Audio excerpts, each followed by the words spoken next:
बाहादुर आदर्श गेजेर फरायसालिनि लांगोनायाव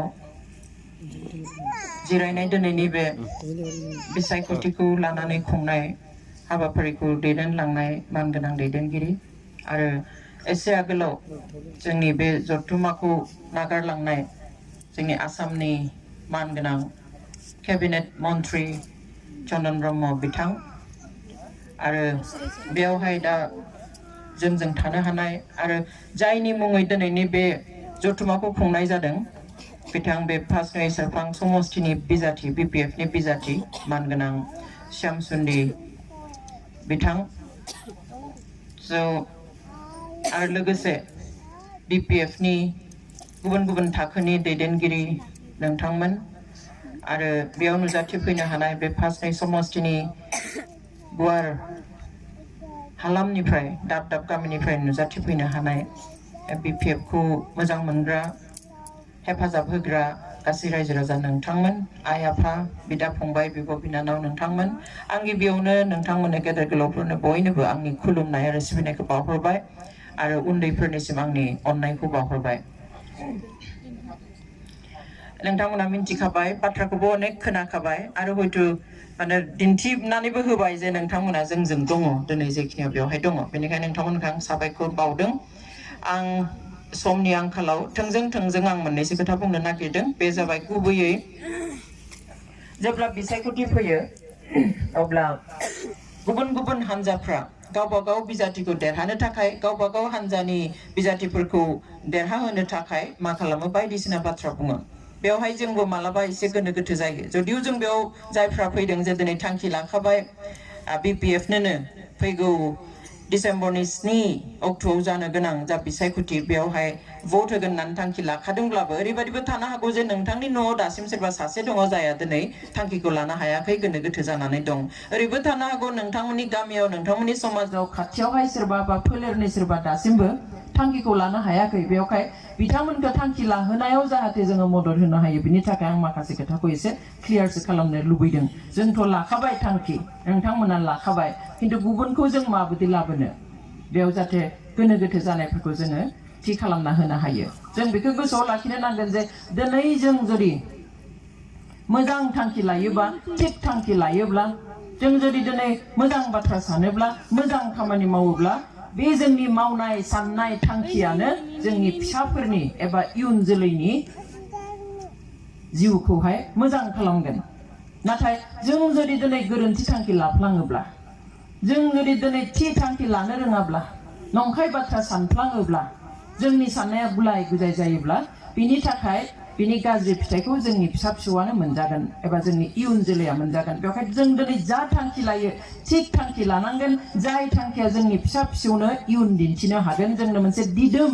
सुस्थ' राजखान्थि मोनसे होनो हायो लोगोसे जोंनो मा मोजां आबहावा मोनसे होनो हायो अब्ला बिनि थाखाय जोङो माबायदि थांखि लानांगोन दिनै बयहाबो मोन्थाय दङ बिसायख'थिनि थाखाय फोसावनो नाथाय बिसायख'थियाव देरहानो थाखायनो माखासे नंखाय बाथ्रा बुंनानै जुदि जोंखौहाय आन्दाय होयोब्ला बा जोंबो आन्दायोब्ला जोंहाबो दाय जागोन आरो जायफ्रा आन्दाय होदों बिसोरहाबो दाय जागोन बेनिखायनो जोङो गासैखौबो थोंजोङै साननो हानांगोन माखासे बाथ्राखौ जोङो हारसिङै साननानै जों डिसिसन लानो हाया एबा थांखि लानो हाया न'खराव सावरायनानैबो मालाबा जोङो थांखिखौ लानो उसुबिदा मोनो बेनिखायनो जों जुदि बेबायदि ज' जिरायोब्ला थांखि लानायाव जोंहा गोरलै जायो बेनिखायनो जों दिनै बेयाव जिरायथुमनानै माखासे बाथ्राखौ जों बुंनो सानदों दिनै बिसायख'थि फैनायखायनो गुफुरखौ गोसोम गोसोमखौ गुफुर होनोब्ला जों फोथायगोन नामा मालाबा बेबायदि जायो सोरबाया जेब्ला गुफुरखौहाय गोसोमसो होनबाय थायोब्ला आंहानो मेगनाव माबा मोनसे जाबाय नामाहाय आं गुफुर गोसोम मासो नामा बिदि सानफ्लांलाय लांगोन स' कनफिउज जायो बेवहाय जों गावनि नोजोरखौ मालाबाबो फोथायालासिनो थानाङा जोंनि गावनि नोंथांनि नोजोरखौ फोथाय नोंथांनि बिबेकखौ फोथाय नोंथांनि मेलेमखौ फोथाय नोंथांनि गोहोखौ फोथाय आरो बेखौनो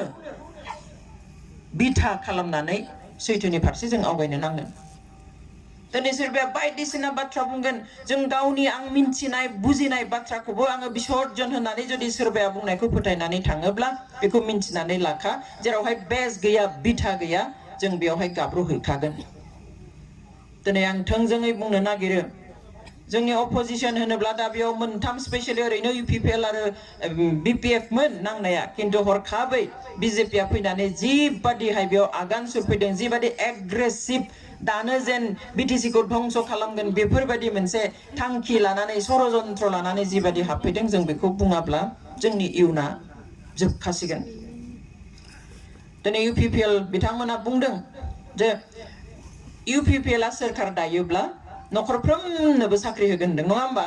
बेथ' जेरावबो ओंखारखाजोब्बाय खोथाया एकदम गसाइगावनिफ्राय नैबे फासनैसिम किन्तु फोथायनाया बेसेबाङा फोथायदों बेनिखायनो आं बुंदों जे जों बेखौ गावनि नोजोरजों जोङो बिसार खालामना नायनांगोन बे सम्भब नामा माबादिहाय नखरफ्रोमबो साख्रि होनो हानो बे खुनु काले बे सम्भब जानो हाया आरो साख्रि होगोनबा माबादि साख्रि होगोन बेखौबो जों मिन्थिनो नांगोन माबादि साख्रि होनो नागिरदों नखरफ्रोमनोबो दहाय बिपुल राभाया बुंनाय बादि साख्रियाथ' बेबादि नङा जे कार्टुनाव आपेल बायनानै लाबोबाय नखर नखर थाइसे थाइसे रानना होबाय बिदिथ' जानोनो हाया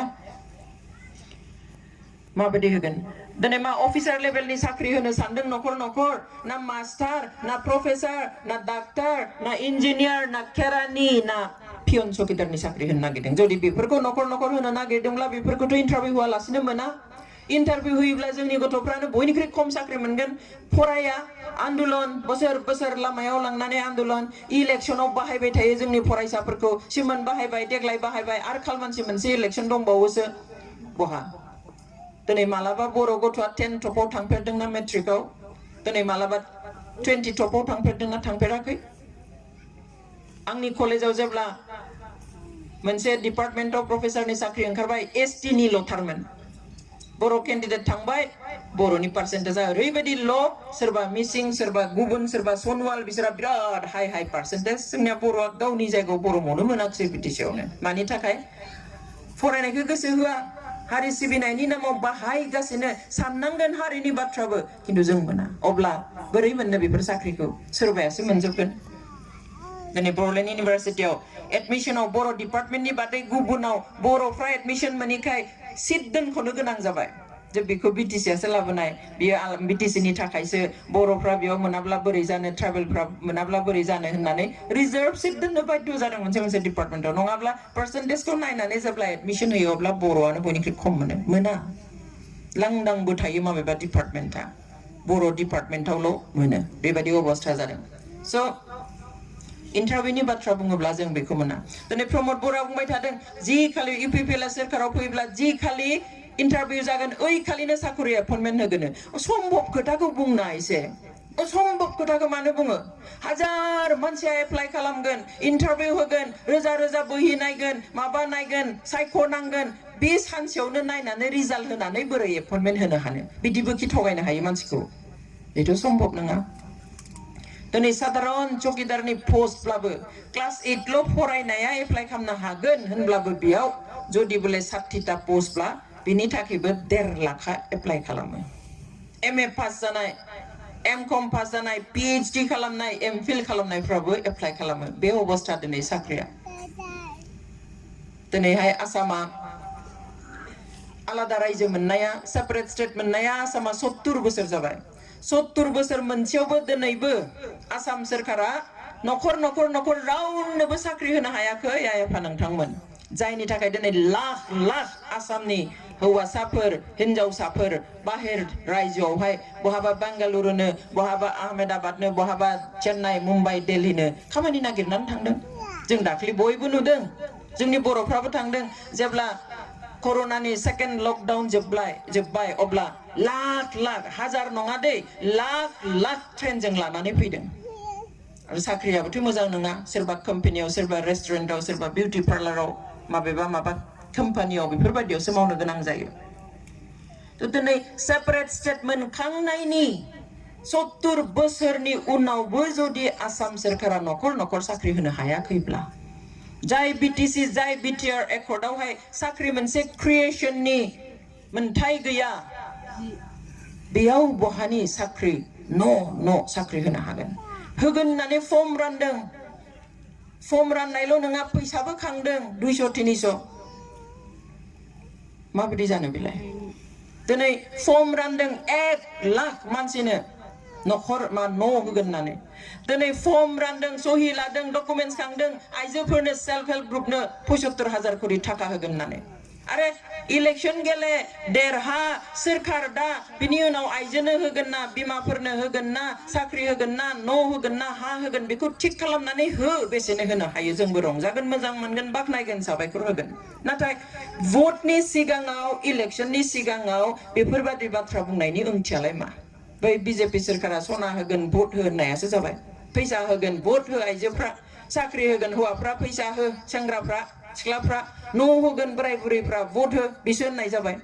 बिदि फोलानायखौ जों बोरै फोथायनो माव देरहा सोरखाराव फै दिनै 15 बोसोर जुजिगासिनो दङ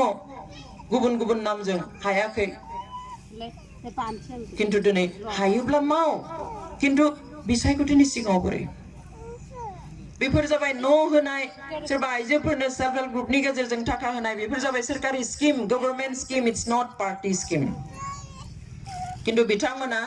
बेखौहाय जि फर्म रानो बेयाव खनासेथिं ट्रेक्टरनि सावगारि थायो खनासेथिं प्रमोद बर'नि सावगारि थायो बेथ' पार्टीनिसो जिनिस जाबाय बेफोर गासिबो आसलते गभर्नमेन्ट स्किमसो दिनै प्रमोद बर'आ गले गले बुंदों दाख्लै नलबारियाव फैनानै बुंदों बिना गयारिया रागा जोंदों आंखौ जे बे आइजोफोरनो 75,000 एबा 75,000 थाखा होगोन होननाया बे नङा होनना बुंनायनि थाखाय रागा जोंदों जे अनजालि दैमारिया जेबो मिथिया बियो फरेनावल' थाङो बे मा स्किम दङ सोरखारनि जेबो मिथिया मा मिथिलायनांगौ गुगोलाव दानो बुलाय सेल्फ हेल्प ग्रुप होननानै NRLM होननानै बुलाय नायलाय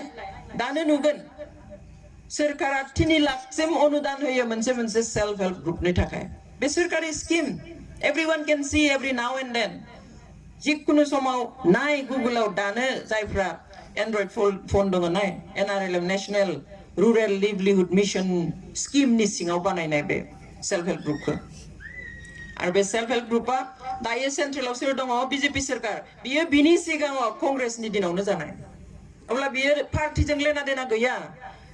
जाय पार्टी फैब्लाबो आं बुंदों बियो सोरखारि स्किमसो जाय पार्टी फैब्लाबो बे पार्टीया सोरखार खुंब्ला बे सोरखारनि स्किमा बिदिनो खारगोन जोंनि न' होनायनि स्किम बोराय बुरैनो माबा खामानि होनायनि स्किम दिनै सेंग्रा सिख्लाफोरखौ साख्रि होनायनि स्किम बा बहा बहा बोरै थिसननो हागोन जोंनि बेयावलाय बहा साख्रि एसेबां ओंखारनो दिनै जुदि इउनिभार्सिटि गायसनो इउनिभार्सिटियाव प्रफेसर लेभेलनि साख्रि नांगोन जोंनिया खैजना प्रफेसर जानो हागोन क्लारिकेल लाइननि एपइन्टमेन्ट मोनगोन बेसेबाङा जानो हागोन खोब बारा बै पियन चौकीदार सानैसो नांगोन बेयावनो देन बारा क्वालिफिकेशन नाङा दा दिनै जुदि कल कारखाना फसंनानैहाय बेफोराव गावनि आथिङाव गसंनो हानाय बायदि माखासे मानसिखौ थिसनबाय बा फिसा फिसा फसंथान फार्मफोर बानायनानै थिसननो सानदों बेनि थाखायबो उपयुक्त मानसि नांगोन ट्रेनिं होनांगोन बेनि उनावसो बेफोरखौ मोनगोन दिनै आसाम सोरखारा जुदि आलादा रायजो मोननायनि 70 बोसोरनि उनावबो कल कारखाना इन्डास्ट्रिफोर फसंनानै जुदि नखर नखर साख्रि होजोबनो हायाखैब्ला जोंनि बे फिसा खुंथाय काउन्सिलजों मा फसंनानै जों नखर नखर होनो हानो बेवहाय आं बुंबोबाय थादों जे सिमां नुनाया मोजां सिमां नुहोनायाबो मोजां नाथाय जाथावै अबास्तब सिमां नुहोनाया बेयो गोरोन्थिल' नङा बे मोनसे गिदिर दाय आरो बेनि गेजेरजों जोंनि दा जाखांबोनाय सेंग्रा सिख्लाफोरखौ गोदौ होदों ओइ भुट हुल' साख्रि मोनखाबाय भुट होल' फैसा मोनखाबाय भुट होल' खामानि मावनांला ओरैनो मोनजासिगोन थुमाव मोनजासिगोन लेखा रोङिखौबो दिनै बोनानै लांनो मुंनि जेन मोनगोन साख्रि उनाव मोनाब्ला बहा खारनो लिडारफ्रा बहा थांनो बेयावनो थाफिननांगोन जोंजोंनो थाफिननो नांगोन दिनै जायफ्रा थगाय थगाय सोरनिफ्रायबा फैसा लादों सोरनिफ्रायबा सोरनोबा फर्म रानदों मोनगोन होगोन मोनजागोन होननानैहाय मा खालामनो जायफ्रा थगायदों नखर नखर साख्रि होनानै बहा खानो जोंनि फरायसाफ्रा जायफोरखौ बाहायदों दिनै फरायसा आफादखौ जोङो गोथार आफाद हिसाबै थाजानो लुबैयो दिनै फरायसाफ्रा बिसोरनि फार्स्ट प्रायोरिटिया फरायनाय जानांगौ किन्तु दिनै बाहायगासिनो बेफोरखौ जों दुखु मोनो जेब्ला बुङो जों फिउचारनि खोथा साननानै बुङो जोंनि बोथोरखौ जोंनि समखौ जों जालांसिगोन जोंहा बारा खस्थ' जायाखसै किन्तु दायो साख्रि मोनसे मोननाया बेथ' गोजाननि खोथा एडमिशन मोननोनो जि अबस्था जायो साख्रिनि इन्टारभिउल' होनोनो कौटि थाखा एसआइ केलेंकारिखौ नुबाय दा माबादि जादों पुलिसनि बे एसआइ पस्टनि इन्टारभिउनि थाखाय इन्टारभिउ होनोनो बे पास जानायनि खोथायाथ' आलादा साख्रि मोननायनि खोथायाथ' आलादा इन्टारभिउ होनोल'नो ओरैबायदि थाखा खांबाय जेराव एसपि खौबो बाहायबाय कुइसन पेपार लिक खालामनायनि थाखाय सासे एसपि आ 40 लाख थाखा मोनदों फैसा खाङै 5 कौटिनिबो बारा थाखा मानसिनि न'निफ्राय दिहुनदों लाख थाखा दिहुनदों अब्ला बोरै जानो बेवहाय जों बास्तब जायोब्ला बाथ्राफोरखौ मोजां मोनो दिनै जौगानायनि खोथा जौगायाखै दहायबो बुंलांबाय जे जौगाथाराखैलायनो थांनाय 15 बोसोराव किन्तु 15 बोसोरनि आगोलाव मा अबस्थामोन जों बेखौसो गोसोखांनांगोन दिनै दानि जायफ्रा 20 बोसोरिया गथ' 25 बोसोरिया गथ' सेंग्राफोर सिख्लाफोर बिसोर मिन्थिनायानो नंला खारन जेब्ला बिटिसि सुक्ति जादोंमोन बिसोरनि बैसोफ्रा 7 बोसोर 6 बोसोर देरनाय लोगो लोगोनो न' मोखाङावहाय फाखा लामा नुबाय देरनाय लोगो लोगो गावनि गामि गेजेरथिंजाय माबा टेम्पो खारनाय नुबाय माबा खारनाय नुबाय बिसोर हमनोनो हानाय नंला जे 17 बोसोरनि आगोलाव बर'नि बे गोलाव बिटिसि एरियानि अबस्थाया मामोन बेवहाय मानसिया फाखानि दलं नुफेराखैमोन दंफांनि दालांल'सो दंमोन जोंनि लागोआव आङो उन्दैयावनो जि दालां नुनाय बियो दंफांनि बायनाय दलंमोन साजों जों गाखोफेरनो मोनाखै बे बायनाय दालाङाव गोजौआव गाखोलाय बालियाव बाज्रुमलाय गेलेनोसो बाहायोमोन जों बे दालांखौ जोङो थाबायजानाय दालांखौनो नुफेराखै दिनै आंनि गामियाव मोखांनो मोनब्रै फाखानि दालां जाबाय सोर होखो मावजोबनो हाया बे आलादा खोथा दिनै जों बेयाव हज्रि खावबाय थादों बिटिसिआव जेबो जायाखै जेबो मोनाखै जाख्ल' नायल' दुर्निथिल' ओरैल' थोरैल' किन्तु जों एसे नायोब्लानो जों कम्पेयार खालामनो हायो दिनै भारत हादोरा उदांस्रि मोननाया 74 बोसोर जाबाय 74 बोसोर किन्तु दिनैबो भारत हादोराव ओंखाम मोनजायै मानसि सानफ्रोमबो थैयो दिनैबो भारत हादोराव न' गैयै हाजार फोलेर दङ जायफ्रा बिफां सिङावसो उन्दुनानै थायो बाहेराव लांदां फोथाराव ओंखाम संनानै जायो नोंथांमोना खुद दिल्लीया जोंनि राजथावनि दिल्लीयाव थांनानै हराव ओंखार लामायाव बेबादि हाजार फोलेर गोथो गोथाय लानानै बिफां सिङावहाय जि गांसे बनानै उन्दुयो सोरबाया पेपार बनानै उन्दुयो उदांस्रिनि 74 बोसोरनि उनावबो भारत सरकारा दिनैसिम हाजार गामियाव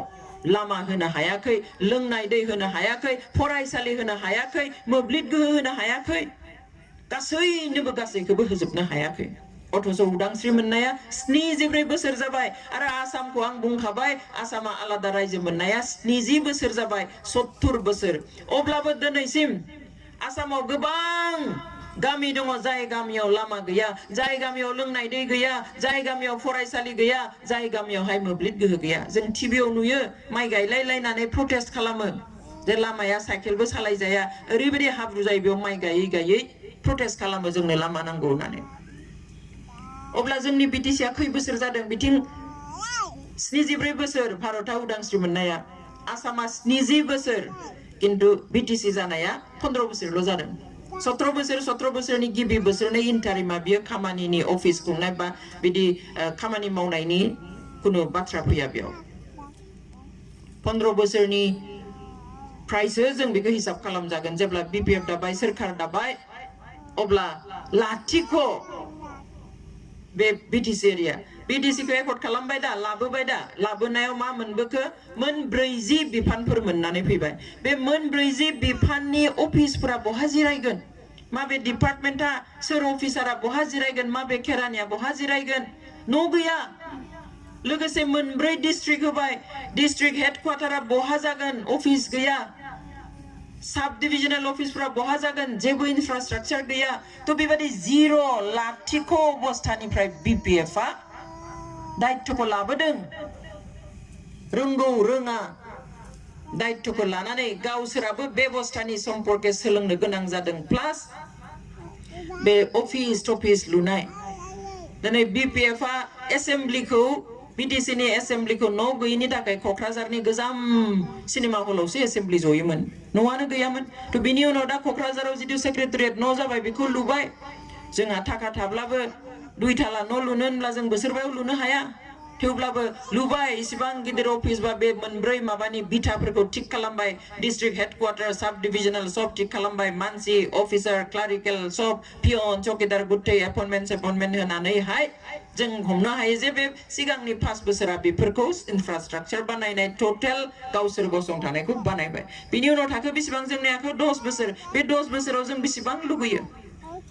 नंगौ मानसिनि लुबैनायनि लिमिट गैया सोरबाया बिराद आसा खालामोब्ला बियो बेखिनिखौ खम जादों होनगोन सोरबाया जुदि खम आसा खालामदोंब्ला बियो बिराद जानाय होननानै बुंगोन बेसो खोथाया किन्तु जेबो जायाखै मोनसेबो मावाखै बेखौहाय जायफ्रा बुंदों बिथांमोनाबो गावनि बिखायाव आखाइ होनानै बुंनो हाया होमब्ला मानो बुंदों एकमात्र बिसायख'थिया सिगाङाव दङ बेयावहाय बुंदों एकमात्र गादि लानो थाखाय गोहो लानो थाखाय पावाराव फैनो थाखाय बेफोर बाथ्राखौ बुंदों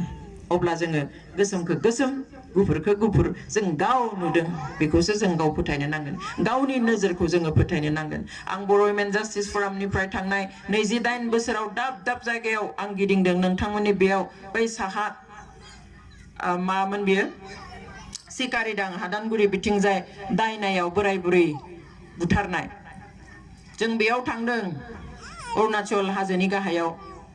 थांनानै जों बे जायगानि बे जाय आइजोहा बेमार जाबाय थानाय जों बेखौ लानानै थांनानै गुवाहाटीयाव मेडिकेल कलेजाव जों ट्रिटमेन्ट हैदों बर' वुमेन जास्टिस फरामनिफ्राय बैथिंजाय दाङाबाजि जादों फैदों चिरांफोराव हिसाब गैया बाक्साफोराव बहा थांदों किन्तु ओरैबायदि अबस्थामोन जों थाङोब्ला बेथ' बावैसो फैनाय जों बे 28 बोसोराव जेब्ला दाब दाब जायगायाव थांदों जोङो साइकेलबो सालायनो हाया जों थाबाय थाबाय थाङो किन्तु दिनै बे जायगाफ्राव आं थांफिनोब्ला आं सिनायला बे जायगाफोरखौ आं सोंहैयो गोदो फैनाय उमुगनि न'आव बिदि फैनायमोन बोरै जायगाया बेनो आब' बेनो थार होनना बुङो आरो आं मानो सिनायला बे जायगाफ्राव दिनै लामा जाबाय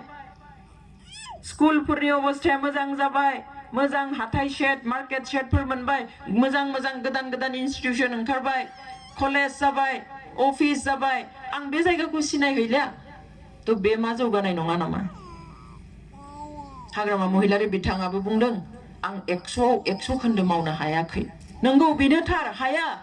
दिनै जुदि भारत हादोरसा उदांस्रि मोननायनि 74 बोसोरावबो साफ्रोमबो भारतारि नोगोरारिनो लुबैनाय बादि होनो हायाखैब्ला न' होनो हायाखैब्ला ओंखामखौनो जाहोनो हायाखैब्ला सानफ्रोमबो मानसि थैनो गोनां जादोंब्ला लामा फरायसालि मोब्लिब गोहो दिनै आसामाबो होनो हायाखैब्ला भारत सरकाराबो होनो हायाखैब्ला बे 15 बोसोराव माब्रै होनो आरो बिनि सिगाङाव मा अबस्थामोन बेखौ जोङो एसे गोसोखांनाया मोजां जों थाब थाब बावनानै गोदानखौ हठात नाजावनानै जोंहा खहा जाबोगासिनो बिटिसि सुक्तिनि सिगाङाव जोंनि अबस्थाया मामोन भलन्टियार फोर्स आरो एबसुनि दैदेननायाव डिवाइड आसाम 50-50 आन्दोलन जानाय बर' रायजो आलादा बर'लेण्ड नागिरनानै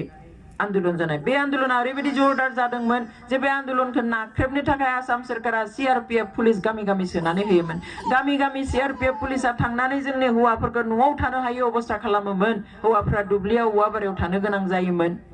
नुब्लानो गावथारोमोन आरो आइजोफोरखौहाय जोंनि बिमाफोरखौहाय जिनाहारि खालामोमोन बेनि थाखाय मा खालामनाय बे समाव आन्दोलनकारिफ्रा जे बयखौबो बुंदोंमोन रायजो राजाखौ बै गामियाव हाबनायनि बा गामि गेजेराव दंफांनि दालांफोर थानायखौ सावनानै ला होनना बुङोमोन बुङोना बुङोमोन मानो सावना लानो थिनोमोन खारन बेफोर दालाङा थायोब्ला सीआरपीएफ पुलिसनि गारिया सिउ सिउ फैनानै थाबनो गामियाव हाबफैनानै हौवाफोरखौ बुथारफैगोन आरो आइजोफोरखौ जिनाहारि खालामगोन बेल' नङामोन गामियाव जुदि गुदि फरायसालि दंबा बेखौबो सावनानै ला होनोमोन मानोमोन खारन फरायसालि थायोब्ला बे फरायसालि न'आवनो सोरखारा दर्जन सीआरपीएफ सोना दोनफैयोमोन आरो बिसोरो गामियावहाय जोंनि हौवाफोरखौहाय दुखु खस्थ' होयोमोन गावथारोमोन आरो आइजोफोरखौ जिनाहारि खालामोमोन थ' बेफोरबादि समस्था जेबो गैयामोन बे गैयि सम बे लाथिख' समनिफ्राय बिपिएफआ दायित्व लाबोनाय दिनै बिटिसि सुक्ति जानायनि उनाव रावबोथ' बेयाव सासन खालामाखै जि जादों बेखिनिया खालि बिपिएफनि थाखायनो जादों खारन बे गोलाव समाव बिपिएफआल'सो दायित्व लाबोखादों बेनिखाय आइफोर आफाफोर जों बाथ्राफोरखौ साननांगोन दिनै हिमन्त बिश्व शर्माया दाख्लै नोंथांमोन बे पासनै माबायावनो पासनै सेरफांनि समस्थियावनो गिबि खेबनि थाखाय बिटिसि इलेक्शननि केम्पेन खालामनो फैदों फैजेननानै बिथाङा आंनि नाम लाफैदों आं मिन्थियामोन आंहा रुटआव मिटिं जागासिनो दंमोन बिथाङा बुङो जे अंजलि दैमारिया क'क्राझाराव डाঙर मिटिं কৰিছে কিন্তু ভয় কৰিবলগীয়া একো নাই আরে মই কোন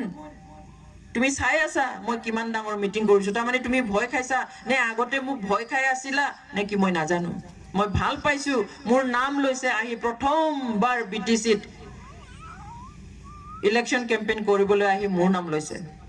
মোক ইম্পৰ্টেন্ট দিছে মোক ফ্যাক্টৰ বুলি ভাবিছে মই সেই বুলিয়ে গণ্য কৰিছো কিন্তু আটাইতকৈ ভয়ানক কথাটো হল তেওঁ যি ধৰণে আহিছে এজন মন্ত্ৰী প্ৰভাৱশালী মন্ত্ৰী সিনিয়ৰ মন্ত্ৰী নৰ্থ ইষ্টৰ নেতাৰ তেওঁ নেতা তেওঁৰ লোকৰ মুখৰ পৰা আমি কি বিচাৰো আমি একতাৰ কথা আমি শুনিব বিচাৰো কিন্তু তেওঁ মানুহক ডিভিজন কৰিব বিভাজনৰ ষড়যন্ত্ৰলৈ আমাৰ বিটিসিত সোমাইছে সেইটো আমি কন্ডেম কৰো আমি প্ৰতিবাদ কৰো তেওঁ সেই ষড়যন্ত্ৰৰে সোমাইছে আহিয়েই কৈছে তোমালোকে যদি পান দোকান দিব পাৰা আমিও দিব পাব লাগিব তোমালোক যদি মাটি পোৱা আমাৰ মানুহ পাব লাগিব তোমালোক যদি চাকৰি পোৱা আমাৰ মানুহ পাব লাগিব কোন তোমাৰ মোৰ তই মই কাক কৰিব আহিছে কাক বিভাজন কৰিব আহিছে তেনে হিমন্ত বিশ্ব শৰ্মায়া फैनानै आंनि नामखौ लाफैदों अनजालि दैमारि बायदिया कक्राझाराव बिराद गिदिर गिदिर मिटिं खालामदोंनो गिनांगौ गैया रायजोफोर बेखौ गिनांला एनडिएफबो गैला माबाबो गैला गिनांलानो आरो एनडिएफबिखौ गिनानै दिनै नोंसोर सिदा जानानै थादोंमोन दिनै एनडिएफबिखौ सहि खालामहोनानै थगायनानै फोलानानै बर' मानसिखौ बाहायनानै एनडिएफबिखौ दिनै लाथिख' खालामनानै दिनै बुंनो फैदों जे नोंसोर मा साख्रि मोनो जोंबो मोननांगोन नोंसोर हा मोनोब्ला जोंबो मोननांगोन नोंसोर दखान होनो मोनोब्ला जोंबो मोननांगोन सोरखौ नोंसोर होनदों जोंखौ बुंदों बर'फोरखौ बुंदों डेफिनेटली बर'फोरखौ कइसे रायजो राजा नोंथांमोन बीजेपी फैनाया बयनिख्रुइ गिथाव दिनै इउपिपिएल हारसिं सोरखार खुंनो हायोब्ला जोंहा बुंनांगौ खोथा गैयामोन किन्तु इउपिपिएल आरो माबाजों बीजेपीजों दिनै थाइसे थाखानि बिखुं आरो उदै एखे बीजेपी ने भोट होनाय माने इउपिपिएल ने भोट होनाय इउपिपिएल ने भोट होनाय माने बीजेपी ने भोट होनाय जों बेखौ जाहोनो हाया दिनै आसामावहाय बीजेपी को होबथानो थाखाय आसु एज ए वाईसीपी कृषक मुक्तिफ्रा दिनै पलिटिकल पार्टी दानो गोनां जादों राजखान्थि हान्जा दानो गोनां जादों मानि थाखाय जाहाथे बीजेपी को होबथानो हायो फैगौ बिसायख'थियाव दिनै कंग्रेस आइडिएफआ गोसो गैयाब्लाबो दिनै ज' जानायनि लामायाव मानो बीजेपी को होबथानो थाखाय आरो जों दिनै बीटीसीनिया जुदि जोङो बरायोब्ला बीजेपी को जों गावनि धंस खालामनानै लानाय बीजेपी नि मोन्थोरा मा मोनसेल नेशन वन कल्चर वन लैंग्वेज वन रिलीजन मोनसे हादोराव मोनसेल हारि थानांगौ मोनसे रावनि मोनसे हारिमुनि मोनसे धोरोमनि थै अब्ला जों बेयावहाय गासैबो जाति जनगोष्ठी धोरोमनि रावनि हारिमुनि मानसि ज' थायो दिनै बीजेपीआ जिबादि ग्राह खालामदों बिदों जों जेबो थावरिनो हानाय नङा दिनै जों खर' दैखांनानै थानो हानाय नङा गावनि सिनायथिजों गावनि हारिमुजों गावनि धोरोमजों हानाय नङा सोरबा बाथौब्लाबो ब्रह्मब्लाबो ख्रिस्टानब्लाबो सोरबा अमुकब्लाबो हानाय नङा दिनै जोंनि रावखौ जोङो सिबिनो हानाय नङा दिनै जोङो गावनि हारिमुखौ सिबिनो हानाय नङा बीजेपी नि मोन्थोरानो बेनो आं इउनाइटेड नेशन्सआव आं आवाज हैदों बुंदों जे दिनै बीजेपी सोरखारा इन्डियायाव वन नेशन वन कल्चर वन रिलीजन फोसावनो नागिरदों बेखौ खालामोब्ला जोंहा थागिबि फिसाफ्रा ट्राइबेल फिसाफ्रा सेस जागोन आं बेखौ 2017 आव आं यूएस आव थांब्ला यूनाइटेड नेशन्स नि राष्ट्र संघनि मजियाव आं बे बाथ्राखौ दैखांदों किन्तु दिनै जोंनि आरो उल्था जुदि बजबनानै लायोब्ला जेबो थाहैनाय नंला आरो जों 50 बोसोर बेक जागोन 50 बोसोरनि सिगाङाव जों जेरै थांना थादोंमोन नखर नखर बिदि थानांगोन आरो गोदानहाय जोंनि गावनि सिनायथिजों खर' दैखांना थांना थानो थाखाय जों आन्दोलन खालामनो बाध्य जागोन किन्तु जों आन्दोलन खालामफिननो गोसो गैया थोबाय दिनै जोंनि फिसाफ्राबो सान्थियाव मोजां परिबेसाव थानो मोननो थाखाय जौगाथायनि खामानि मोननो थाखाय मोजां आबहावायाव फरायनो मोननो थाखाय जोंनि फिसाफ्राबो मोन्थाय दङ जों बेखौसो लुबैयो अब्ला जों मा खालामो दिनै बे फार्स्टयावनो फैनानै बुंजेनफैदों नांगोलनि खामानि गैला ट्रेक्टरनिसो खामानि ट्रेक्टरखौसो दायो लानांसिगौ होननानै मा बुंनाय जाखो बेलाय बयबो मिन्थिखाजोब्बाय बेवहाय जों साबधान जानो नांगोन बयनिख्रुइ गिदिर खोथाया जाबाय 6 शेड्यूल जों 6 शेड्यूल एरियायाव दङ 6 शेड्यूलआ दहाय चन्दन ब्रह्म बिथाङा बिराद मोजाङै बुंलांदों जे 6 शेड्यूलआ 7थाल' दङ तारमाने संबिजितनि जितु 6 शेड्यूल बेबस्था बे जाबाय खालि हाजोआरि ट्राइबेलफोरनि प्रटेक्शननि थाखाय होनाय मोनसे दफा बेखौहाय 6 शेड्यूल होननानै फनाव जुदि एन्ड्रइड फनाव बुनानै नायो नुगोन जे हाजोआव थानाय ट्राइबेलफोरनो गावखौ खुंनो थाखाय मोनथाय होनाय सखाखननि मोनसे बेबस्था किन्तु जेब्ला BLT जों रायलायबाय बर'फोरनो मोनसे 6 शेड्यूलनि आन्डाराव सखाखननि बेबस्था होनो गोनां जाबाय अब्ला मा खालामदों बे संबिधानखौनो एमेन्डमेन्ट खालामदों सोलाय सोल' खालामनानै मोनब्रै डिस्ट्रिक्टजोंहाय 6 शेड्यूल खालामनानै होबाय 6 शेड्यूला खालि ट्राइबेलफोरनि प्रोटेक्शननि एरियासो ट्राइबेलफोरखौ रैखाथि होग्रा एरियासो अब्ला बेयाव जुदि दिनै BJP आ फैनानै जुदि सोरखार खुंफैयोब्ला जोंहा 60-70 बोसोर खस्थ' खालामनानै खोलोब पिटिसननि दिननिफ्राय NDFBनि दिनसिम आबसुनि दिनसिम जि खस्थ' खालामबोनाय संग्राम खालामनाय हाजार मानसि थैनाय हाजार मानसि जेल जानाय हाजार आइजोफोर जिनाहारि जानाय मा लाब थाखो दिनै बिश्वजित दैमारि बिथाङा बुंदों BJP खुंब्लाबो बर'आनो चिफ जागोन बर'आनो EM जागोन बर'आनो MCLA जागोन नो जाब्लाबो बे जाया बिकज BJP आ जोंनि बर'जों दाजानाय रिजनल पार्टी नङा BJP नि चिफआ क'क्राझाराव जिरायोब्लाबो BTC आव EM आ BJP निया जिरायोब्लाबो बेखौहाय जोंनि मानसिया गावनि एरियाखौ बोरै जौगाहोगोन बिनि थाखाय बिथांमोना डिसिजन लानो हाया नागपुरनिफ्राय RSS आसो दैदेनहरगोन दिल्लीनिफ्राय BJP नि प्रेसिडेन्ट सेक्रेटारियासो दैदेनहरगोन आसाम सोरखारनि BJP सोरखारासो दैदेनहरगोन बेखौ जोंनिफ्राय दैदेननो मोना दिनै जुदि BPF ब्ला UPPL ब्ला बे जोंनि मानसिया दाजानाय जों माब्रै जोंनि जायगाखौहाय जों दैदेनगोन जोंनि एरियायाव मा नांगौ बोरै मावनांगौ बेखौ जोंनि मानसिया साननानै मावनो हागोन आरो बेनो जाबाय बे 6 शेड्यूलनि जितु होनाय सखाखन सेल्फ गभर्नेन्स किन्तु दिनै जों बेखौ खोमानो थांगासिनो दङ जों मालाबाबो बरायनो हाया थांखाबाय अब्ला दिनै एकर्ड बिटिआर एकर्ड खालामनानै जोंनो 10 थाखा होबाय 9 थाखाखौनो लांफिनोब्ला जोंनो थाइसेल' गालाङोब्ला जोंहालाय मा लाब मानो जुजिखो मानो नांखो मानो थैबावखो दिनैसिम मानो फांसेनि अर्डार लानानै जेलाव हाबनानै थानानै दङ दिनैसिम मानो थैजासिम जोबथेसालियाव थानांनायनि अर्डार लानानै मानो थानो गोनां जादों दिनै बेनोल' खोथाया जे जेरावनो मेरावनो थांदों बुंहैदों NDFB गैला दिनै भय কৰিব লাগে একো নাই এতিয়া আৰু NDFB নাই ভয় কৰিব নালাগে কোনোবাই যদি কিবা কয় ৰাতি 2টা বজাত মোক ফোন কৰিবি নানিহাই ফোন নম্বৰ হিলাবাইনে কিন্তু তেওঁ এইটো মনত ৰখা উচিত কেৱল অস্ত্ৰেৰে অশান্তি নাহে আপোনালোকৰ যি ঘৃণা ভাৱ যি লেতেৰা মানসিকতা যি লেতেৰা ষড়যন্ত্ৰ যি অন্যায় ভাৱ যি বিভেদকাৰী মন সেইবিলাকেহে বেছি ইয়াত অশান্তি কৰিব যিটো ডক্টৰ হিমন্ত বিশ্ব শৰ্মাই কৰি আছে दिनै हिमन्त बिश्व शर्मायासो बेखौ खालामबाय थादों NDFB गैला गिनांला होननानैल' बखिगासिनो जेरावनो दे जों गोदो जेरैहाय नासयदोंमोन नाख्रेबदोंमोन जिबायदि सोबख'दोंमोन जों दा खालामफिननो हासिगोन बहानि VCDCनो सिफायजोबगोन चाटनि बनाम हेनटेन जेलत भराम आरे 6 शेड्यूल एरिया पन्चायत नाथाके VCDC থাকে সেইটো তেওঁ নাজানে নেকি दिनै बेफोर बाथ्राखौ जोंनि गेजेराव फैना जिखिनि खालामदों जे NDFB गैला शान्ति फैबाय हाथियार गैला रावखौबो गिनांगौ गैला सोरबा सिगियोब्ला बर'फ्रा 2टावनो नोंसोर आंनो फन खालाम हराव 1टा जा 2टा जा होनलायलायनानै गुबुनारिफोरनो फन नम्बर रानलाबायदों मा खोथा बिलाय जों मिन्थिगौ गासैबो मिन्थिगौ जे अशान्तिया हाथियारजोंल' फैया बिथांनि जितु मुगैनाय ताच्छिल्य अपमान खालाम बाथ्रा बुंनाय जिब जुनारजों रुजुनाय जोंनि दैदेनगिरिफोरखौ जोंनि एगेन्स्टआव षड़यन्त्र खालामनाय फागो राव धोरोम मानसिफोरखौ खालामनो नागिरनाय बेफोरसो जोंनि गेजेराव अशान्ति लाबोगोन जेखौहाय डक्टर हिमन्त बिश्व शर्माया खालामबाय थादों बेनिखायनो जों साबधान जानांगोन आइफोराबाबो बे इलेक्शना बेनिखायनो गले गले बुंदों जोंनि बिजाथियाबो बुंबाय दहाय मन्त्रि बिथाङाबो बुंदों बियो खालि देरहानायनि जेननायनि इलेक्शन नङा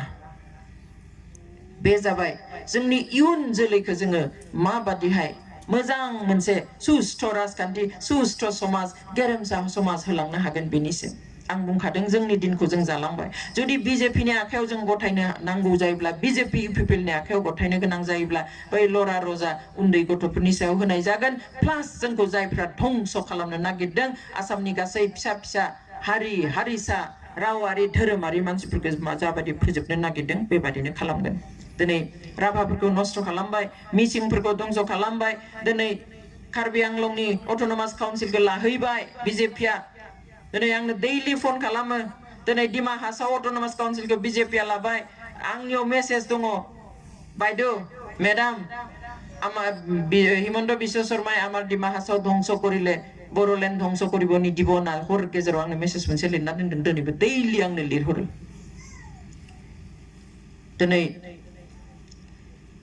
कार्बि आंलंनिफ्राय लिरहरो बिजेपि फैबाय मा जाखो दिनै बेयाव बिसिडिसिनि मानसिफोरखौ फैसा जानाय होनो जायोब्ला हमनांगौ मोजां खोथा खिन्थु बेयावबो दाख्लै गावसोर बिजेपि खुंबाय थादों बिजेपिनि बिसिडिसिनि चेयारमेनानो थाखा जानानै हमजादों बिनि थाखाय बेखौबा जेबो बुङा दिनै जों खोनाबाय कार्बि आंलंआव खालि चिफनि समस्थियाल'सो लामा जादोंनो बाखियाथ' एसे हाजोआरिबो नालाय अन्थाइबो गोलैबावाखैना आरो जि जादों बेबो गारि गिदिर हाबानो गारि फिसाल'सो हाबखायो बेबायदि अबस्थानि तो बिनि उनाव बिथिं मेथाइ खनफैदों जे 45 दिनाव बिजेपिया सोरखार फैयोब्ला बिनि 45 दिननि उनावनो बे सारा बिटिसि खौ लायनो एकदम सना बादि बानायना होगोन गासिखौबो होजोबगोन सब হৈ যাব सब उन्नयन হবনো खालि मुख 45 दिन দিয়া কিয় ইমান দিনে কিয় নকৰিলা বিটিসি হোৱাৰ আগত কিয় নকৰিলা কিন্তু আইफोर आफाफोर दिनै যদি जों बे बिटिसि हालामाव गंसे इउनिभार्सिटि मोनदोंब्ला सोरखारनि अननायाव नङा थै होनानै संग्राम होना खालामनानै बिटिसि एकर्ड जानायनि उनावसो मोनदों मोनसे जुदि सिआइटि मोनदोंबा गंसे जुदि मेडिकेल कलेज मोनदोंब्ला बिनि थाखायबो बर'आ संग्राम खालामनाय थाखायसो मोनदों এই বৃহৎ এৰিয়াত আমি একো এনেই পোৱা নাই তেওঁ আহি ডাংকুপ মাৰি কৈছে টেটু ফালি ফালি কৈছে সব দিছিলো অমুক দিছো তমুক দিছো সব দিছো হাগ্ৰামাই একো কৰা নাই মিছা কথা আমি বিটিসি পুৱাৰ আগত কিয় দিয়া নাছিলা এতিয়া যে তুমি সরকার গঠন কৰাৰ বিজেপি যদি বলে পাৱাৰত আহে 45 দিনৰ মূৰতে সব বলে ফুনৰ নিচিনা বনাই দিব বিটিসি তাৰ আগত কিয় কৰা নাছিলা আপুনি এই বিটিসিৰ বাহিৰত এদিনতে 5খন মেডিকেল কলেজ দিয়াৰ কথা ঘোষণা কৰে কিন্তু এই বিটিসি এরিয়াত আমার এই এরিয়াত আমি সংগ্রাম নকৰাকৈ আমি টেস্ট নিদিয়াকৈ জীবন নিদিয়াকৈ এখন আমি মেডিকেল কলেজ নাই পোৱা আমি এখন ইউনিভার্সিটি পোৱা নাই আমি এখন ইঞ্জিনিয়ারিং কলেজ নাই পোৱা কিয় কাৰণ তুমি যোৱাকালি কৈছা যে যদি বলে বিজেপি পাৱাৰত আহে এই বিটিসিৰ সকলো ৰাজ্য কি সকলো ৰাজ্যৰ মানুহ কি হ'ব বলে ফার্স্ট ক্লাস সিটিজেন হৈ যাব তাৰ মানে আমি সেকেন্ড ক্লাস সিটিজেন আছিলো ইয়াত সেকেন্ড ক্লাস সিটিজেন হিচাপে আমাক ব্যৱহাৰ কৰিছিলা সেই কাৰণে স্বাধীনতাৰ ৭৪ বছৰৰ পিছতো আমি টেস্ট নিদিয়াকৈ সংগ্ৰাম নকৰাকৈ আমি এখন কলেজ পোৱা নাই এখন ইউনিভাৰ্সিটি পোৱা নাই অথচ তুমি হিফালে দিনত 5খন মেডিকেল কলেজ ঘোষণা কৰা बेसेबां अयनाय खालामदों बिनि उनाव आरो जोंखौ बुंफैयो मा जादों मा जायाखै 17 बोसोरनि आगोलाव बे एरियायाव मालाबा फैफेरनाय नामा माजबादाव फैनाय नामा बेयाव फैनाय नामा बहाबा चिराङाव बाक्साव थांनानै गामि सिङाव हाबनानै नायहैनाय नामा हिमন্ত বিশ্ব शर्माया जे 17 बोसोरनि आगोलाव दाजे बुंफैदों जेबो जायाखै होननानै बिथाङा दिनै जेरावनो मेरावनो गारि लायै लायै हाबदों साजों फैजों माने हेलिकप्टारजों बाफैदों गासैबो माबोरै मोजां बिथ' बेफोरखौ जायामोनब्ला गोदो जेराव साइकेलानो हाबामोन फाखा दलं नुफेरामोन बेवहाय दिनै जायामोनब्ला बिथाङा बोरै फैनानै प्रचार खालामफैनो हानो बेवहाय बेफोर गासिबो इलेक्शननि थाखाय बुंनाय भोट मोननो थाखाय गोहो मोननो थाखाय बुंनाय बेवहाय आइफोर आफाफोर जोङो सांग्रां जानांगोन जोंनि सांग्रां जानायासो जोंनि इयुनखौ बासायगोन जोंहा बियो दा हारिखौ बासायनायनि बे ओनसोलखौ बासायनायनि गासैबो जाति जनगोष्ठी राव धोरोमफोरा ज' थानानै जि माने खौसेथि जि शान्ति बेखौ बासायनाया नोंथांनि आरो आंनि बिबान दिनै आं आरामै जिरायनानै थानो हायोमोन न'आव आं पलिटिकल पार्टियाव हाबनानै गुबुनजों आं गाज्रि फाज्रि रायजानो गाज्रि मोनजानो गोनां आंहा दरखार गैयामोन खिन्थु आं दिनै मानो गसंदों आंहा बिबान दङ होनना आं सानदों हारिखौ बासायनो थाखाय बेवहाय दिनै आं पलिटिकेलि नांनानै आं बेखौ गरन्थ लादों दिनै आं BPF जों दङ सोरबाया जियानो दा बुंथों जोंनि जिथु हारि सिबिनाय जोंनि थैयाव आंनि देहानि थैयाव आंनि देहानि रोदायाव हारिखौ मोजां मोननाय जि हाबनानै थानाय बेखौ रावबो आंखौ गाज्रि बुंनानैबो गैया खालामनो हानाय नङा दिनै एकर्डनि बाथ्राखौ आं एसे बुंनानै फोजोबनो नागिरबाय दहाय बुंलांखांबाय एकर्डआ बोरै बोरै जाखो मानि थाखाय दिनै सान्थि मोनाखै बे एकर्डखौ लानानै दिनै बे एकर्डआ जाबाय इट्स ए पिस एकर्ड सान्थिनि गोरोबथासो बेयो सान्थिनि गोरोबथाया सोरजों जायो जायफ्रा हाथियार लायो हाथियार लानानै संग्राम खालामो बिसोरजों जानाय गोरोबथाखौसो सान्थिनि गोरोबथा होननानै बुङो थ' बे बिटिआर गोरोबथाया इट्स ए पिस एकर्ड सान्थिनि गोरोबथा अर्थात बेयो एनडिएफबिनि गोरोबथा एनडिएफबिजों जानाय गोरोबथा खिन्थु सोरखारा बेखौ नायदों जे एनडिएफबिजों सुक्ति जानाय समाव आबसुआबो आन्दोलन खालामबाय थानायखाय बर'नि गेजेराव जाहाथे आरो आन्दोलन जाबाय थाया बेनिखाय बिसोरखौबो सहि खालामफाहोनोसै होननानै बे टारगेटआ दंखायोमोन कारण बिएलटि सुक्ति समाव आबसुआ लास्ट मोमेन्टआव बेकआउट खालामबाय सहि होआसै बिएलटिआल' सहि होनायसै बेवहाय उनाव आरो आबसुआ आन्दोलन खालामफिनबाय बेवहाय सोरखारा बे नोजोरखौबो होखादों दिनै एनडिएफबिजोंल' सुक्ति जायोबा आबसुआ थालाङोब्ला आरो आबसुआ डिभाइड आसाम 50-50 होनबाय थायोबा ओरैनो गन्डगोल जाबाय थायो अशान्ति जाबाय थायो बेवहाय बिसोरखौबो सहि होफानोसै नाथाय दिनै आबसुनि गथ'फ्रा खुगाजों थोंजोङै बुङो दिनै इउपिपिएलनि लिडारफ्रा मिटिङाव बुङो फेसबुकआव आगा आगि लिरगासिनो जे प्रमद बर' सारा हाबनानै बे एकर्डखौ खालामनानै होआमोनब्लालायनो एनडिएफबिनि सेंग्राफ्रा पुलिसजों गावथार जाजोबनोसै मोननो माबालायनो मोनजाया मोनलोङा सेवथाब रानथाब थैजोबनोसै मोननो बे नंखाय एनडिएफबिजोंनो सुक्तिया जानो थांबाय थादोंमोन प्रथम एनडिएफबिया जेब्ला नांजेनबाय हाथियार लानानै सासे सानै बिथिं बहाबा आर्मी पुलिस गावथारहांबाय माबाय अब्लाना सोरखारा सानदोंमोन जे बे साब्रै साबा 10 जनसोनिसो मोनसे संगठन बिसोरखौ पुलिस आर्मी लगायनानै सानैसो गावथारबानो गिना हाबना थागोन बै गामियाव दाय गैयै सासेसो गावहैब्ला बिसोरखौ जाहोग्रा लोंहोग्राखौ बा आइजोफोरखौ सासे सानै जिनाहारि खालामब्लानो गिनानै हाबसोना थागोन जोबगोन बियो होनना सानदोंमोन नाथाय जेब्ला नुबाय सानै गावब्ला 10 जन हाबो साथाम गावब्ला 15 जन हाबो सानैया आथिं बायब्ला आरो 12 जन हाबो जेलाव साब्रै सोजाब्ला 20 जन हाबो बिदि जानानै जेब्ला देरलांबाय थाबाय रायजोखौबो सिगिबाय गावबाय बुथारबाय जिनाहारि खालामबाय अब्लाबो रायजोआबो बिसोरखौ अनबाय दोनखोमाबाय जाहोबाय बेफोरनिफ्राय गोजानाव थायासै नुबाय जे बियो ल' एन्ड अर्डारनि प्रब्लेम नङा थारैनो बर'फोरा राजखान्थियारि समाजखान्थियारि बा रांखान्थियारि समस्या दंबावो बिदिब्ला जोङो बिदिहाय आर्मी पुलिसजों जोङो दबथायनो हानाय नंला हारियानो बिसोरजों दङ बेवहाय जोङो बिसोरखौ लिंहरनानै रायलायनोसै लिंहरबाय बेनि उनावहाय सीज फायार खालामनो प्रपोजाल होबाय नोंसोरबो दावहा दोनथ'दो जोंबो दोनथ'नोसै नोंसोरखौ नागिरला बुथारला गावथारला जों जनानै सावरायनोसै सीज फायार खालामनायनि उनावहाय इन्टारल'केटर एपइन्टमेन्ट होबाय भारत सरकारा बिनि उनाव रायज्लायनाया आरम्भ जाबाय गोलाव सम रायज्लाय मोनसे समाव ओरैबायदि जाफैबाय जे नोंसोरो गावनानै दङ ज' जा गांसेल' मेम'रेन्डाम होदो आदानाब्ला फैखांनायनि उनाव ज' जिरायनानै ज' जानानै गांसेल' मेम'रेन्डाम होबाय बे मेम'रेन्डामजों सावरायहांबाय आदायाबो सावरायनो मोनलांदों फाइनेल कपिखौ गाव थानायावनो गावनो बानायनानै बेखौ भारत सरकारनो होनानैहाय इन्टारल'केटरनि गेजेरजों होनानै सावरायनाया आवगायहांबाय बिनि उनाव आदाया आरो कनभिक्ट जाना जेलाव हाबनानै थाहैफिननो गोनां जादों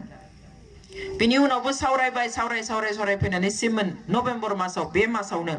सिमोन 15, 16, 17 नभेम्बराव एनडिएफबिनि मोनथाम धीरेन बर'नि ग्रुप आदानि ग्रुप आरो गोविन्द बसुमतारी आदानि ग्रुपजों भारत सरकारनि इन्टारल'केटरा गुवाहाटीयाव सानथाम कन्टिनिउसलि रायज्लायनानै फाइनेल शेप होबाय जितु मेम'रेन्डाममोन ड्राफ्ट बिनि 1 नम्बराव दङमोन जे आलादा रायजो नांगौ बेखौ सोरखारा नाकस खालामखाबाय जे सेन्ट्रेल गभर्नमेन्टहा दायो सेपारेट स्टेट होनायनि जेबो एजेन्डा गैया जों बेखौ दोनथ'नानै माखासेखौ खालामनोसै माखासे पइन्ट्सआ बिराद हाई लेभेलनिमोन बे मेम'रेन्डामा दा जिथु जादों बेनिख्रुइ अनेक गोजौनिमोन जेखि जाया बेनि उनावहाय सब थिक थाक जाबाय खिन्थु थिक थाक जानायनि उनावनो मा जाखो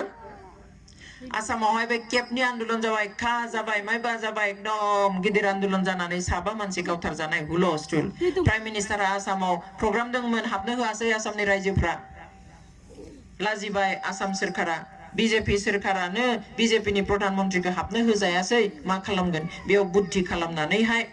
बोरै हायो आबसुनिखौ लाबोनानै प्रमद बर'आ खिन्थु बुंबाय थादोंमोन जे आं सेपारेट स्टेट नङाबा सहि होआ बिथाङा रायज्लायनायाव एबि माथुरनोबो बुंदोंमोन आंनो खिन्थादों इन्टारल'केटरा आनखि बेयावहाय बै रौथाव जानाय मिटिङाव बुंदोंमोन माबा फिसा होयोब्ला जों बेयाव सहि होनायाव गैया सेपारेट स्टेट नङाब्ला आं EM GM चिफ जेबो जाया आनखि आं गामब्राबो जाया होनना बुंदोंमोन बेवहाय बिथाङा सहि होनो उसुबिदा मोनदों सेपारेट स्टेट लायनो बिनो थांनो होननानै आसि थुफ्लं थैबो लानानै सहि लानानै लांसोबाय बिनि उनाव बोरै सेपारेट स्टेट मोनालासिनो दा आलादा रायजो मोनालासिनो बोरै सहि होनो बेबो साननाय फैबाय होआ सहिखौ खिन्थु लास्टआव दहाय मानव गेदेर मन्थ्रि बिथां बुंलांनाय बायदि अन कन्डिशन जे जुदि नोंथाङा सहि होआब्ला दिनै NDF हिर' जासिगोन बिथांमोना एकर्ड जासिगोन माबा मोनसे लानानै फैसिगोन इलेक्शनबो जासिगोन सोरखार सालायसिगोन बर' रायजो राजाया बिसोरखौ बजबनानै लासिगोन सान्थि फैसिगोन नोंजों सोर राजा लामायाव जिरायहैबावनो नोंजों सोर आरो रेल लामायाव जिरायहैबावनो रायजो राजाथ' मोननाय नंला मा खालामनो बेवहाय सहि जुदि सेपारेट स्टेट नङियावबो सहि होयोब्ला मास मोननैनि उनाव इलेक्शन जागोन चिफ नोंखौनो चिफ खालामनो अब्ला रन्जन दैमारियालाय मा जादों बेनि बेबस्थाखौ जों खालामो बेबस्था खालामबाय जेलाव सोना दोनबाय आसोल खोथाया बे दिनै बे थामथि गोरोबथाया जोंनि हारिनि हांमा हांसानि नेनानै थानाय गोरोबथामोन खिन्थु दिनै हांमानि गोरोबथा जानानै थाबाय गोरोबथा जादों मोजां बाथ्रा खिन्थु बे बर' रायजो राजाया रावबो मिन्थियासै बेयाव मा लिरनाय दङ NDFनिफ्राबो मिन्थियाखसै दिनै बुङो जे जुदि बे सुक्तिया गाज्रिब्ला जों सुक्तिखौ गाज्रि होना खिन्थु सुक्ति खालामनायनि जिथु बे सिस्टेमखौ खान्थिखौ जोङो गाज्रि होनो खारन 24 तारिखसिम एकर्डनो साननैल' बाखि दंमोन 27आव एकर्ड जागोन 24 तारिखआवबो आं मिन्थिया जे बेखौ NDF बिनि बे सहि खालामनो गोनां फाइनेल ड्राफ्टआ जे बे नङा बेखौ जे सोलायनानै प्रमद बर'आ हारसिङै आलादा लिरबाय बेखौ जों मिन्थिया 21 जानुवारि माबानोहाय सानबाल' बाखि दङ अब्लाबो बे आंखौ थगायदों सुक्ति जागोनखौ आं मिन्थिया होननानैहाय ओमफ्राय 24 तारिखआव जेब्ला आदाया बेल मोनदों अब्ला बिथाङा आंखौ दिल्लीनिफ्राय फन खालामदों सोंदों जे आब'आबो गाबोन फैगोन नामा होनदों आं थाङा अब्ला आं होनदों बारा बार्गेन खालामनो हायासै आब' होनदों आरो नोंसोर मा बार्गेन खालामनो हाखो हायाखसै बेसेबाङाव थाबथाहैखो बेसे मोनखो माखौ गारनांगौ आं सानदोंमोन एटलिस्ट नोंजों आरो गोबिन्द आदाजों जेलाव आदाखौ खनसे लोगो हमनानै बे बाथ्राखौ सावरायगोन खारन आं मिथिगौ आदाया बे जिनिसखौ फाइनेल खालामनाय आं अब्लासिम मिन्थिया जे बे सोलायबाय NDFनि ड्राफ्टआनो नंला खारन NDFनि जि ड्राफ्ट बानायनाय फाइनेल जानाय जिखौहाय एग्रि खालामबायमोन इन्टारलकेटरा बेयावहाय बेनि 19 नम्बर दफायाव बे सुक्ति जानाय लोगो लोगोनो गासैबो NDFनि लिडार केडार जायफ्रा जेलाव दङ बिथांमोनखौ राजहुवा खमादान होनानै हगारनाय जागोन होनना लिरनाय दंमोन खिन्थु नैबेयाव बेखौ बोखारबाय जेखौहाय प्रमद बर'आ लिरना गोदान बानायबाय जेराव 27 जानुवारियाव सहि जाबाय बेवहाय बे गैला मानि थाखाय सोरनि स्वार्थनि थाखाय सोरनि षड़यन्त्रनि थाखाय बे दफाखौ बोखारखो गोदान लिरनो गोनां जाखो जोंनि प्रमद बर'खौ लुबैहोनानै सहि खालामहोनो जुर जबस्ति खालामहोनो थाखाय बेखौ गोदान लिरनो खाबु होबाय गाब्रबाय प्रमद बर' बिथाङा आसलते दिनै आदाया जेब्ला थांनानै नुहैबाय गाबोन बादि सहि जासिगोन दिनै बादियाव घन्टानै दिन्थिबाय नुबाय बेथ' आलादा जिनिस आदाया बुंबाय आं सहि खालामनो हाया बेयाव अब्ला आदाखौ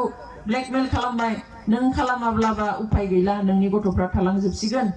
धीरेन बर'आ रेडि जाबाय सहि होनो गोबिन्द बसुमतारिया रेडि जाबाय सावरायग्राया रेडि जाबाय प्रमद बर'आ गासैबो हारिनि जाना सहि होनो रेडि जाबाय नोंनि ग्रुपआ थालांसिगोन आदाया होनबाय आंनो कपिखौ हो आं दा हराव स्टाडि खालामगोन नायगोन होबावाखसै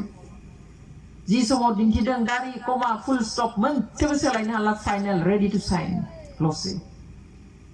आरो रायज्लायनाय समाव बे NDFनि बा आबसुनि UBPनि गासैखौबो लानानै खनसेबो टेबोलाव जयै सावरायनाय जायाखै बे ड्राफ्टखौ लानानै जेराव सहि होनाय जादों बेसेबां दुखुनि बाथ्रा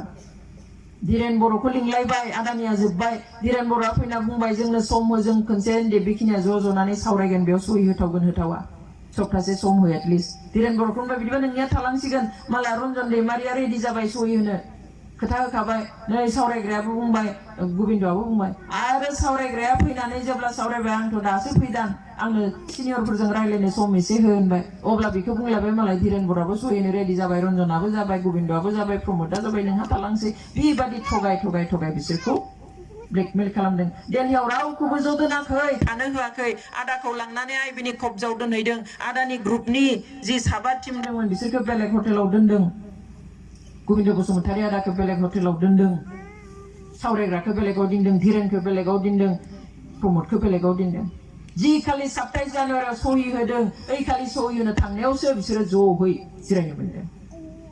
70-60 बोसोरनि आगोलनिफ्राय जोंनि रायजो राजाया पिटिसिनि दिननिफ्राय खोलोब खोलोब बायदिसिना हानजा संगठननि सिङाव गावनि मोनथायनि थाखाय जुजिबोबाय थै होबोबाय खस्थ' खालामबोबाय बे रायजोनि रावबो मिन्थियाखै जों मिन्थियामोन सोलायनानै बेखौ सोर लिरखो दाख्लै प्रमोद बर'आ गावनो मोनसे इन्टेलेक्चुयेल मिटआव बुंनानै लाबाय भिडिअ भाइरेल जाजोब्बाय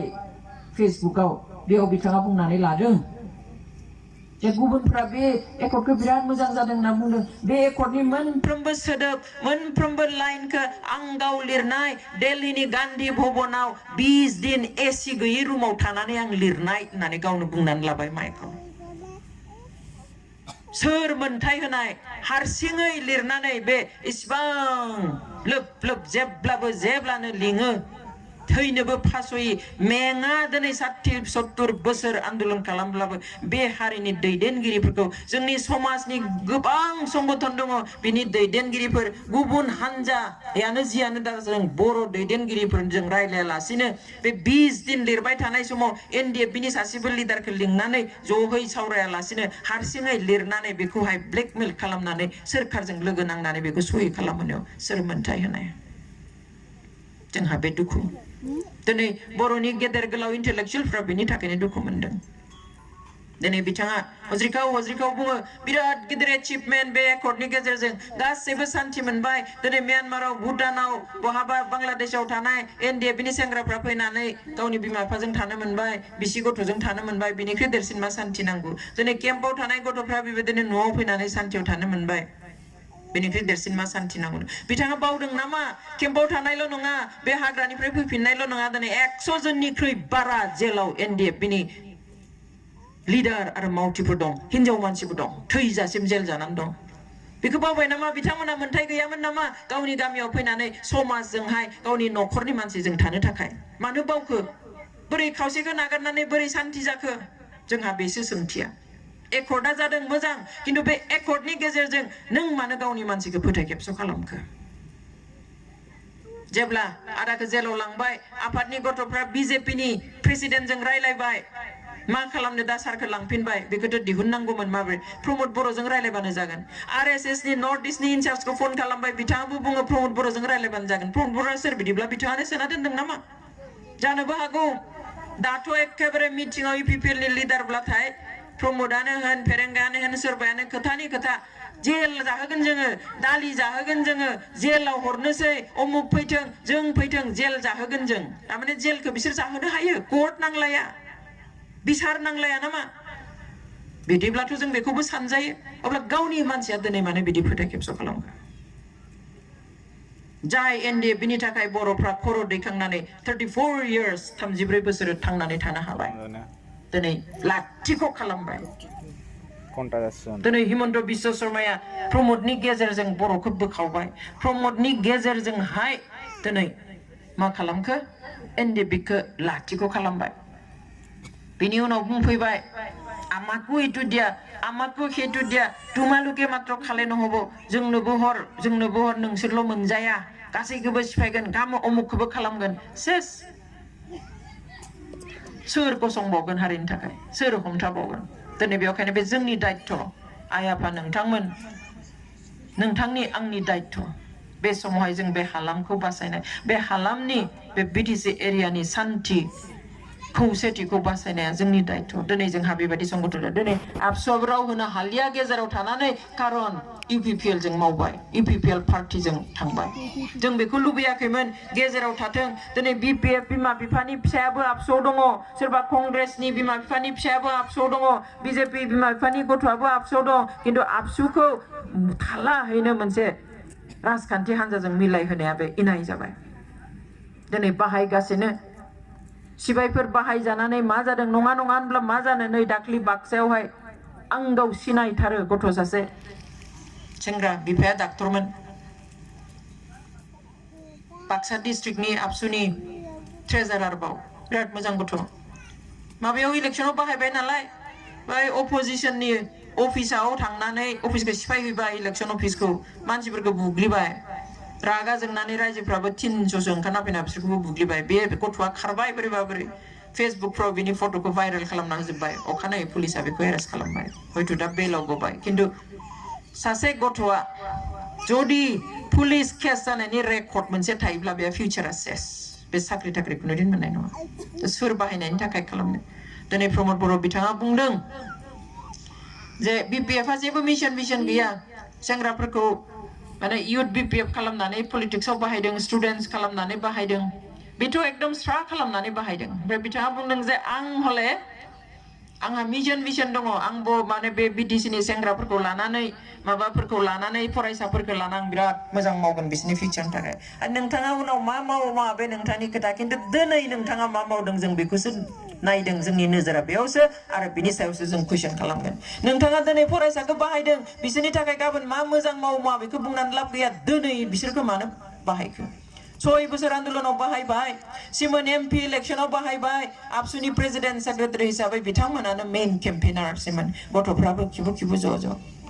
देग्लायनि इलेक्शनाव बाहायदों खालमानसि एसेम्बलि इलेक्शन फैगोन डेफिनेटलि बेयावबो बाहायगोन अब्ला माब्ला